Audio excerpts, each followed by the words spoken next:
karma. We talked about karma in the sections on Theravada Buddhism. So I think all of you basically understand. This world is made by time, space, cause and effect. And time, space, cause and effect, karma, is made by my mind. So my mind makes my world. This is the Avatamsaka Sutra's main teaching. Your mind creates your world. Dog's mind creates dog's world, etc., etc. So karma is these habit energies that we set up. And it's primary cause, dependent origination, and result. For example, let's say this is a matchstick. This is a matchbox. This is the primary cause. If it doesn't connect to this matchbox, this condition, or what's called dependent origination, there's no result. But if they come together and connect, there's a result. So usually we try to control the dependent origination or the condition. You know, if it wasn't for you, I wouldn't be so unhappy. Well, that person is the condition, but the real problem is the primary cause, and primary cause is carried in our consciousness. So if you use correct practicing and take away or change the primary cause, even when the condition appears, you get a different result. So it's much more, infinitely more effective, and ultimately the only effective thing is to take away the primary cause. So one great Zen master said, don't worry about results, only pay attention to the causes, because the causes we carry in our mind. You make that clear, eliminate it, then you get a different result. So sometimes the result you get is during this lifetime. Sometimes it's during next lifetime. Sometimes it's during a future life after those. So it's a mystery. Bodhidharma said karma is subtle and mysterious. So don't worry about trying to understand all your karma. Learn to practice correctly. Then whatever karma appears, you can chew it up, digest it, and turn it into the correct way. A lot of people, Buddha said he understood all his past life karma, and I want to understand my past life karma. Doesn't really matter. If you learn to practice correctly, whatever appears, even if it surprises you, you can chew it up, digest it, and turn everything into the correct way. So it's freedom. That's great. You don't have to know anything. Just get your Dharma stomach working and get your direction clear. Karma's like mathematics. You do 10 good actions, you get 10 happinesses. 10 bad actions, 10 suffering. Maybe you do 5 good actions, 10 bad actions, and when you die, you haven't gotten the result from then. Well, you're going to come back with a -5. So you'll have a little more problem. Good actions will make what we call good karma. They bring happiness. Bad actions make what we call bad karma, bad habit energy. They bring suffering. But even good actions cannot change your karma. It can't make your karma clear. Most important is clear karma. So clear action makes a bodhisattva karma, clear karma, which results in complete compassion. So our direction isn't about good or bad. Become clear. Then we become bodhisattva. That means when good things appear, use them the correct way. When bad things appear, use them the correct way. If you want to become clear, don't make good and bad in your mind. Learn to pay attention and realize our true nature and make your direction strong. All things that appear in my life, how can I digest it and use it for all beings? Okay, that's the most important points on karma. Karma is a really central. It's not that Buddha made up karma. He observed the world. This is how it functions. Okay, that can help us as we live our lives in practice. Pay attention, pay attention, pay attention. It can help us be more skillful at living our lives because we can begin to see how karma works. You know, if I keep going into stores and being lousy to the people there, don't be surprised if nobody wants to help you. You know, go in and be a little friendly, and people like that, you know. And, many things very simple. We don't like the results we get, but we have no idea many times that how I made that result happen. That's the point. That's why reflecting back is very important. Then you can begin to see. Okay? So there's a very good, helpful quote from Zen Master Sung San in this book. If you want to make your karma clear, then from moment to moment, keep a correct situation, correct relationship, correct function. Okay? So what are those? Well, that's important. Don't know. Okay? And slowly, it becomes clear. Don't hold your opinion. Then it slowly becomes clear by itself. Okay? So, how do that? Moment to moment, reflect back on yourself. Well, the way I always approached it is, if you're clear, everything functions smoothly, which means, if it helps, I don't know how to say it. You can do it, but you can't really describe it. Don't even have an idea of what's clear or not clear. Just keep a big question and pay attention. Okay, reflect back on yourself. I used to think, what is hindering me from just completely doing what I'm doing, from following the correct thing? Let's say it's time to do this and you don't do it. What's hindering me from doing it? How am I stopping myself from doing it? Okay? When I reflect on life and living in community, I see that many times people live with resentment. People have a lot of resentment. Husbands resent wives, wives resent husbands, children resent parents, parents end up resenting children, and you resent your boss or you resent your employees. Inside religious institutions, people resent each other. It's that fault or this person's fault or this thing. This comes from incorrect view, not seeing things clearly. It's a form of blaming, and the six patriarchs said, very important to remove blaming from our mind. If I have a bad feeling, how did I make that appear? One of our students in one country, she's very interesting. She's the medical doctor, and she raised her daughter, and she told me one time, the happiest thing in my life is I started practicing. And the second happiest thing in my life is my daughter started practicing. And one day I was traveling around with the mother on some Dharma trip, and she said to me, I didn't realize when my daughter was a teenager, she was really smart. And the smart ones are the most difficult. And she said one time the daughter did something, she was about 15, and she shouted at the daughter, you make me so angry. And the daughter said, I don't make you angry, I just did this. You make yourself angry. And she said that hit her so much she went and found practicing.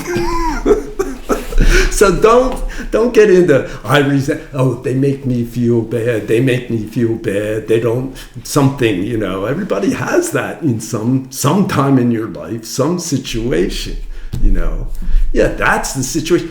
Why you feel that way? Other people might not feel that way. Even if everybody feels that way, why you feel that way? You know. So if you have that mind, hell can be heaven. I like these one-panel cartoons sometimes. And one time I saw this cartoon. It's a scene from hell. And there's these two Western devils up on a hill, and they're looking down, and there's people getting boiled in oil, and there's people getting speared repeatedly, but they don't die. And then there's a bunch of people that have wheelbarrows and full of rocks, and they have to push it along this path and up this path, and they're suffering. And then there's this one guy, and he's really goofy looking. He looks kind of dumb, and he's got a wheelbarrow filled with stones, and he's going along whistling. And one devil says to the other, I don't think we're getting through to this guy, you know. We're trying to make people suffer, but this guy doesn't seem to be getting it, you know. He just says that one sentence. I don't think we're getting through to this guy. I really liked it. I like being that way, you know. Why not? You know. So you're responsible for your own happiness. You're responsible for your own respect. You know, if you really learn to be okay, no problem. And then you can see others clearly, and it's not a bother. And you can have love, compassion. You know, not easy. That's why we practice. You know. I tell you a story. Some reason, every single story I tell nowadays, I think I've told you all before, probably because I have. I lived in the Zen Centre about 35 years ago, and there was a woman there, a French woman, who was our translator. And she was about 55 years old. I was 35.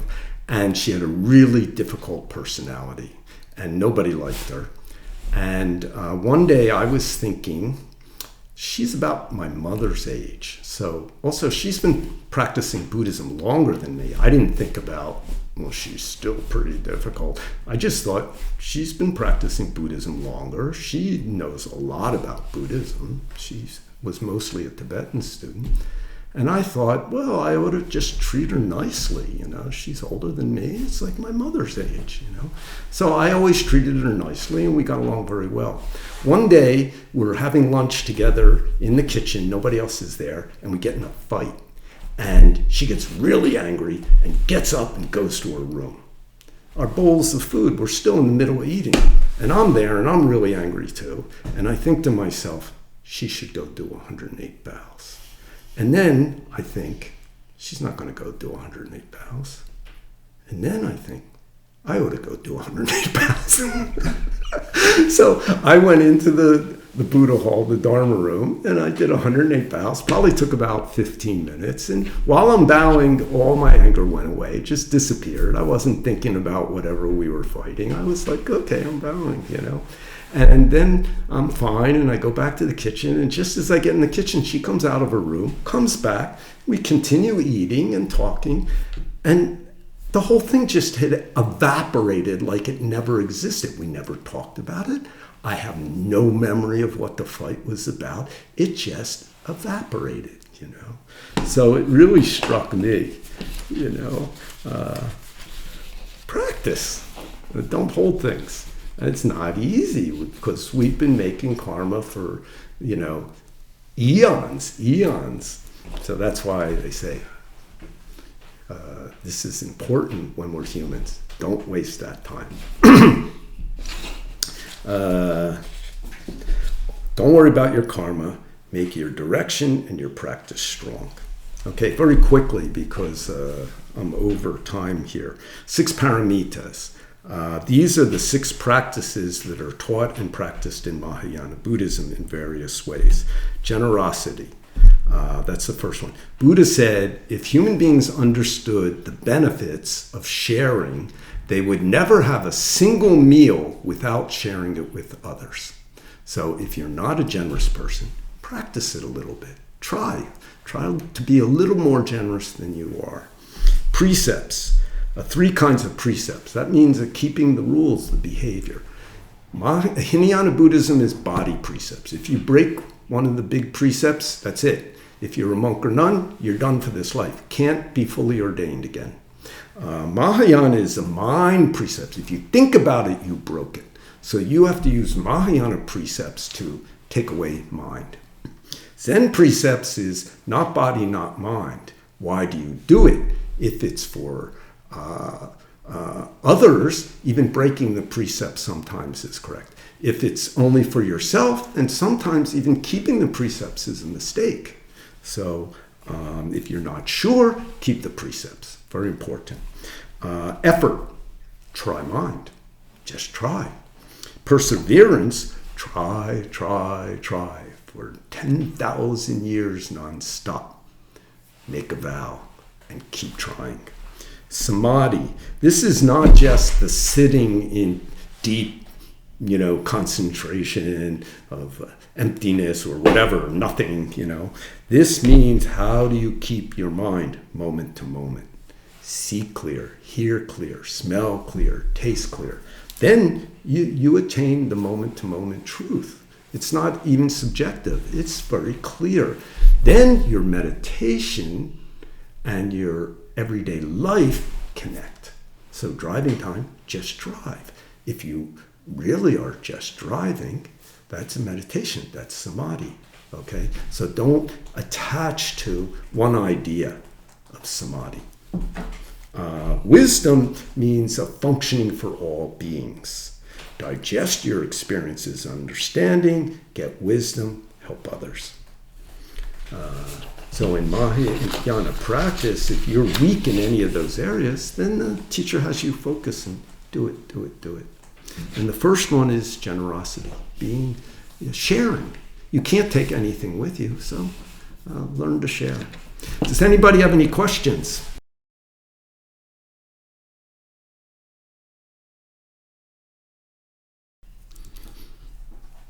When the seventh consciousness is extinguished, you are a robot. You've got eyes, ears, nose, tongue, body, and mind, and memory. No feeling. Screw it. Don't do that. Okay? Just make it clear. Don't extinguish it. Otherwise, how can you care about others? You see somebody who's hungry, you understand how they feel. You see a baby, a little kid, maybe not even connected to you, terrified. You understand their feeling. You're not controlled by your feeling. Some people are controlled. They don't want to see the kid.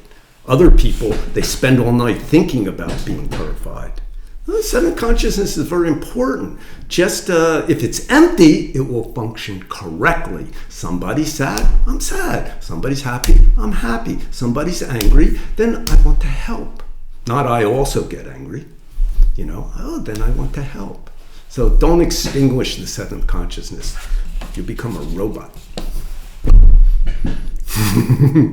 Not only a robot, you won't even be a very good one, because our memory consciousness is not as good as robots. We get older and it doesn't work so well. They don't forget.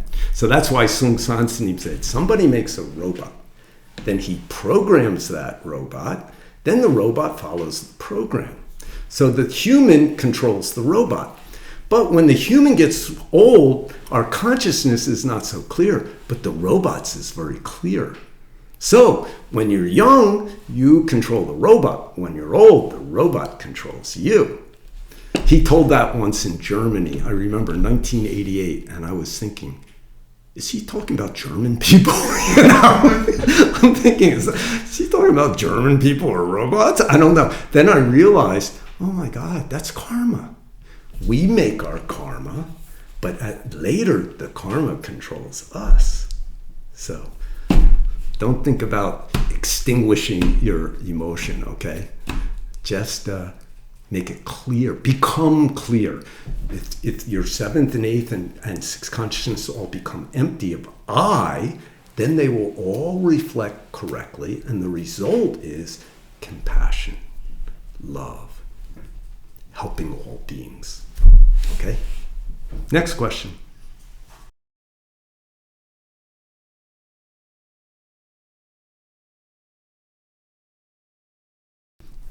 Yeah, probably. Then what is very important. I remember once Sung San Sunim said, Buddha's mind is like a baby's mind. Just reflect. Happy, happy. Scared, scared. Hungry, hungry. A mother calm, happy face, then me also happy. Mother sick, then I also suffering. But one more step is necessary. Bodhisattva. A 1 or 2 year old will also suffer when they see the mom sick, but they won't know how to help.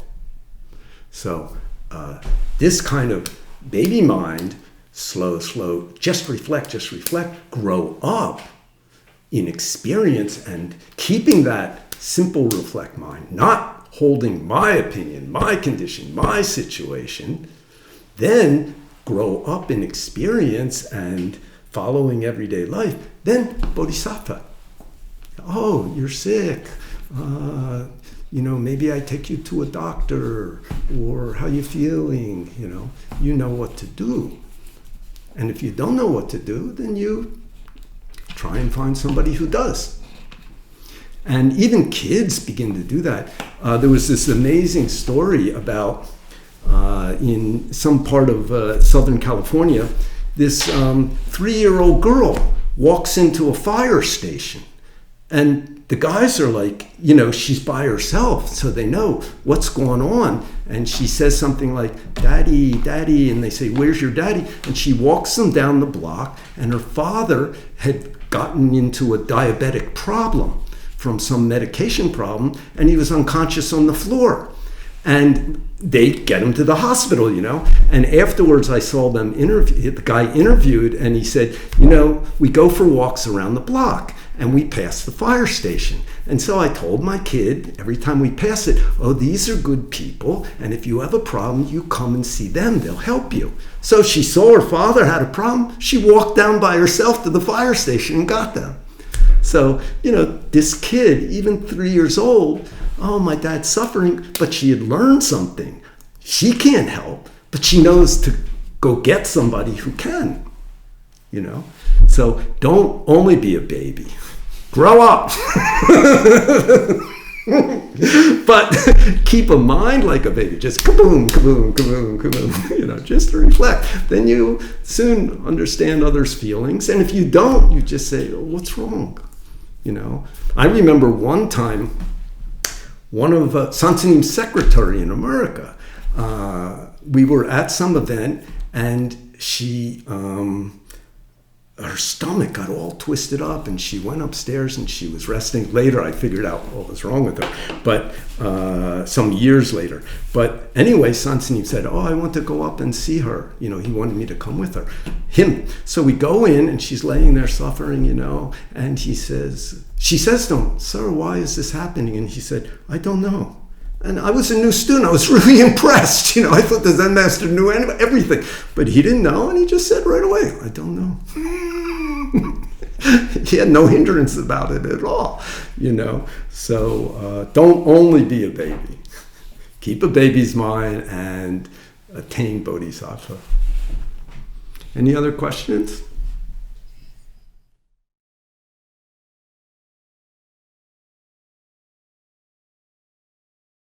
Impulses and 6 consciousness. Yeah, impulses is things like I'm hungry. I don't mean the thought, I mean hunger, thirst, sleepy. Those are impulses. And they can get more complicated. A desire to hurt somebody, or a desire to run away, or a desire to steal something. These impulses are something coming from inside. I want to do or I need. 6 consciousness is just the it's like the impulse is what I want to do with my hand. The 6 consciousness is my hand. My hand, how it functions. Okay, that's how they're different. The 6 consciousnesses are just the eyes, the ears, the nose, the tongue, the body, and the mind. Simple thinking. I need a pen. Oh, thank you. But the impulse is what you want to do with it. So hammer, build a house, break down a door so you can save somebody during a fire, or beat somebody to death. That comes from your impulse. But the hammer is like the six consciousnesses. It's the tool that you can use. If you can use it wisely, you can use it horribly. That's how they're different. Okay? Yep.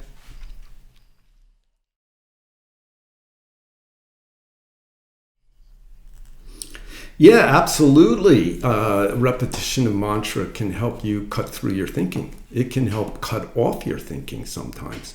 Instead of, I'm no good, I'm no good, I'm no good, I'm no good, start to Kwanzaa Boso, Kwanzaa Boso, Kwanzaa Boso. Whenever that thinking I'm no good appears, Kwanzaa Boso. The last year or so, I really tortured myself by reading the American news. And it just made me sick, but I read it every day. I had some of the big newspapers that I like to read, the apps on my computer, on my handphone, and and I would occasionally have an imaginary conversation if I ran into some white supremacist or some, very narrow right-wing type person. And I realized this is horrible. First, I feel terrible, and it's totally ridiculous. So every time I would think of someone like that, I start to do mantra. And now I do the Great Dharani, but the original mantra Sun Sansini gave me was from the Heart Sutra. Gate gate para gate parsa gate bodhisvaha. So usually he would give women Kwanzaa Boso, Kwanzaa Boso. And men, if they're a little complicated maybe, gate gate para gate parsa gate bodhisvaha. And people who were pretty clear, he would give the Great Dharani, because it's very long. So it depends. If I meet you or see you, I can tell you which one. But, Kwanzaa Boso is always wonderful because the direction's clear. Become one with Kwanzaa Boso. Then your eyes, ears, nose, tongue, body, and mind become bodhisattva eyes, bodhisattva ears. And whenever the thinking appears, that obsessive thinking, mantra. In fact, Sun Sansini used to give us all numbers. He'd say 3,000 gate gates a day, and 10,000 Kwanzaa Boso a day, or maybe somebody's very busy, 5,000, like that. So pick one of those two, gate gate or the Heart Sutra, the Sanskrit at the end. If you're Korean and you like Ajay, Ajay, Para Ajay, use that. And use it a lot. When I'm on the subway in Seoul, I just stand there, slow breathe in. I only do two things, basically. I count what percentage of people are on their handphone, just out of amusement, or I just stand there, slow breathe in, slow breathe out, doing mantra. And I feel pretty good. And somebody said, the air's so bad down there. Well, you're going to breathe it anyway, so just breathe it slowly. And when I look around, I think it's only me and the kids who are smiling. Everybody else looks pretty roughed up by life, So mantra also takes away past life karma. Zen Master Sosan said one of the best ways to eliminate past life karma, which is carried by thinking, is mantra. Is there another question?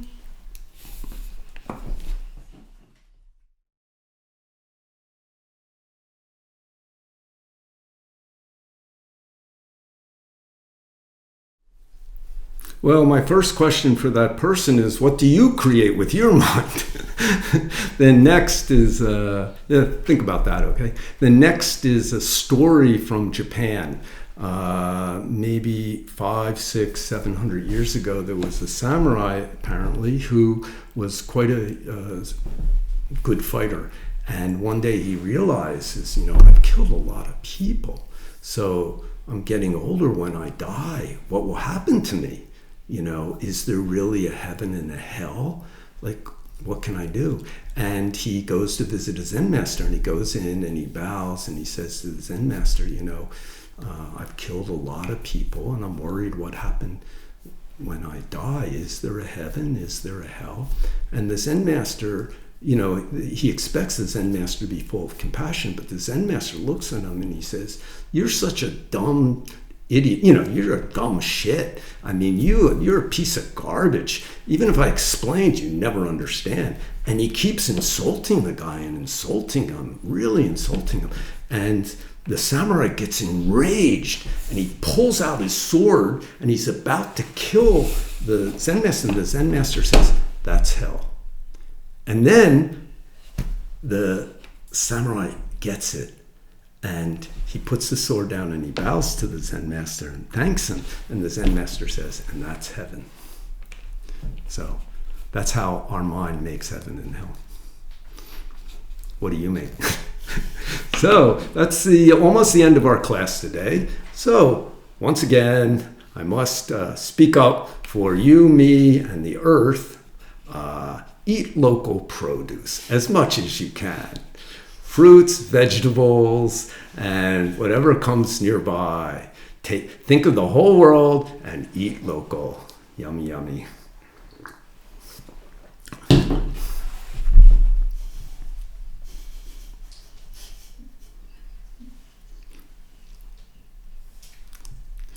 I don't have to do anything until sometime tomorrow, so go ahead, ask away.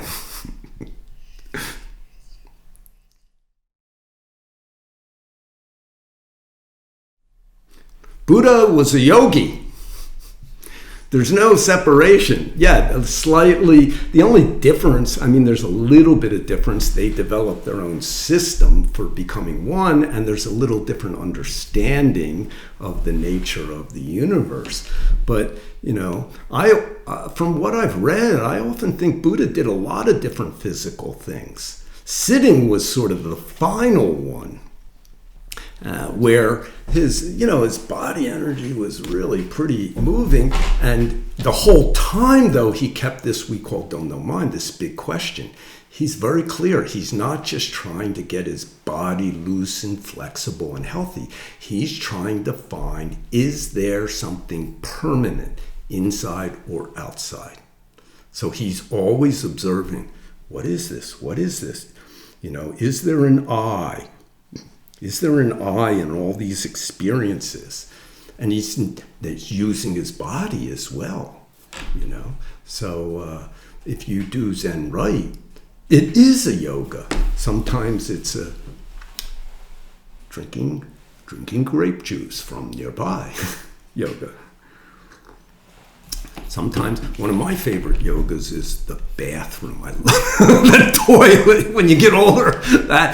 That's a good yoga, You're kind of always saying thank you. You're there like this and you're thank you. And when you pick up your food, thank you. And when you walk down the street, that's walking yoga. So no problem. Do your yoga with a big question. What am I? Who's stretching and bending? Who is this? Who's this body belong to anyway? What is it? It's kind of a robot or a puppet, Right now I can do this, but who knows, in a couple of years maybe I can't do that anymore. Okay? Yeah, yoga and Zen together. Zen means big question. Why? Want to understand my true self and help all beings. Yoga means have a body, become one with all things. Union. Okay? So, moderator, I think it's your turn. It's like you close this out.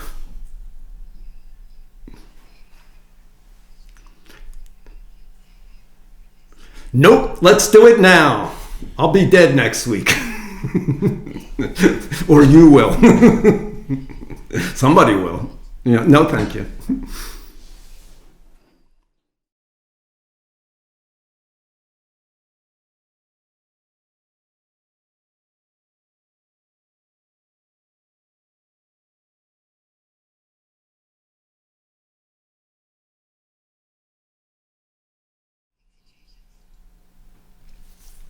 First of all, First of all, you said we should keep don't know mind. If you think of the word should, be very careful. That's somebody's idea, not yours. Even if you heard it from somebody else, if you're thinking to yourself, I want to practice, then it's become your idea. But if you think should, you're still giving the power to something outside that you think is telling you, oh, you have to do this, you have to do that. That's a mistake. You've already given up your power. So the division between North and South Korea isn't important. Even if it's reunited, if you've given away your power, you're still in trouble. So don't attach to outside situations. They're always changing. They're always good and bad. Non-stop, okay? If you get clear, you can find your way through prison. You know, there was this Zen master in Ming Dynasty, China, named Han Shan, one of the last great Zen masters in China. And he, through nothing he did, just because he knew a doctor who was close to a prince who got in trouble with the emperor, Han Shan got put into a prison. And he was beaten with bamboo, even though he had done nothing political. And at one point he writes a poem. And he says, even though I've attained that this universe is originally empty, still being beaten with bamboo hurts. Very clear. And then apparently what happened is he died while he was in prison. And it was one of these prisons where there's not a lot of individual cells. It's more like they're just all stuck inside. And the doctor friend hears that Han Shan has died while he's sitting. He's sitting. And the doctor comes over and he pats Han Shan's back and he says, oh, the master had a good death. And then Han Shan opens his eyes and looks up at him and smiles and then turns back and dies again. So don't, why do you think things will be different if South and North Korea are united? It might be a worthwhile goal, but don't think your life is really determined by outside conditions. It's not. Then you're just attached to your body feeling. You know, if people don't get over that, they're just never going to get clear. Doesn't matter whether it gets good or bad. You know, look at America. Biden could win, and in 4 years tomorrow it could be terrible too. Who knows? Life and death is the real issue. And the reason we get upset about situations is because actually we don't know ourselves and we're upset about life and death and body suffering. So I don't know your particular thoughts about North and South Korea. I think most people feel in the South, my life's fairly okay. I think young people, I heard, they're not crazy about reunification. Older people, they have some desire. And who knows in the North? Things might be worse for both North and South. You have no idea. It might be much better. You know, who knows? Who knows? Don't hold on to outside situations. If you can't practice with the current situation, how are you going to practice when you die? When you're sick and dying, how are you going to keep your mind then? So don't worry about that. If you want to do some political action, no problem. But you'll always be more effective if you have some clear spiritual center. You know, any of the people who've done strong political action are always get a more positive result. Martin Luther King, Nelson Mandela, I can't pronounce his name, the writer who became president of Czech Republic and did many good things after communism fell. They always have a spiritual practice, not even necessarily religion. They have some center that's not hindered by outside situations. So when the situation can change, they can make good use of it. It's okay if you have a particular political point of view, no problem. But make your mind clear and peaceful inside.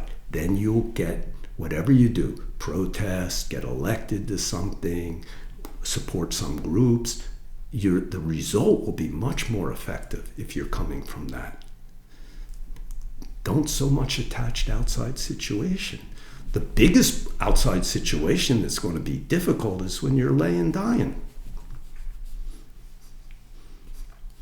So these are easier ones to deal with. So practice, get ready for death, Deal with these difficult situations. People used to ask Sung Sansanim, Zen masters don't usually talk about this, so I assume he was just saying things for us. I remember in 1985, he went to Russia. When he came back, he said to some people, next life I come back in Russia. They very spiritual mind, but have no good teaching. Then another time, Subang Sanim, he was from Hawaii, and he owned some land there. So one time he said to Subang Sanim, next life I come back in Hawaii, you and I build temple. Then before he died in Korea, everybody who asked him, where are you coming back? He said, Korea. Then in Hong Kong, one of the nuns there asked him, sir, when you die, where do you come back? He said, North Korea. I always thought, he likes difficult situations. He'll get born in he's probably in North Korea now. Who knows? Who knows? But let me tell you, dying, unless you just happen to go like that, is going to be a lot more challenging situation than whatever you think about our situation now. So be able to be clear and, try and be cool and centered within this situation. And you're not going to be sitting for 24 hours. So if you do an hour a day or half an hour of sitting, half an hour of chanting, if you're concerned about something in society and you go to make an effort to do something about it, you'll be more effective. And, it'll benefit you and benefit everybody. So don't wait for the good outside situation. Okay?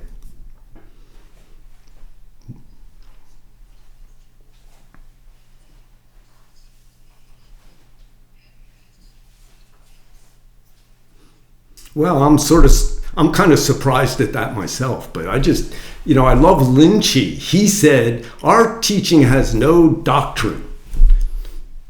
I just try and untie the knot that appears. So I realize the student makes the teaching and we do it for ourselves. If you see where you're stuck, you've got the teaching to fix that inside. Just takes time. We have to keep trying. I have to try too. Who knows, in 5 minutes, I might walk into another problem. Maybe I'll stay with you right now. Okay, time to go.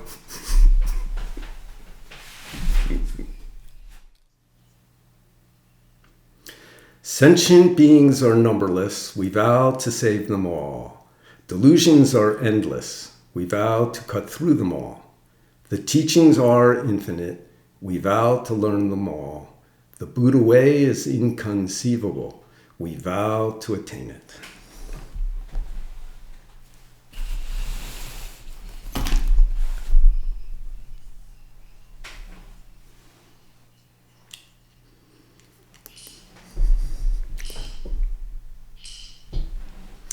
And I offer one to you. So thank you very much. See you in 2 weeks. Take care. Be well. Help yourself. Help somebody else.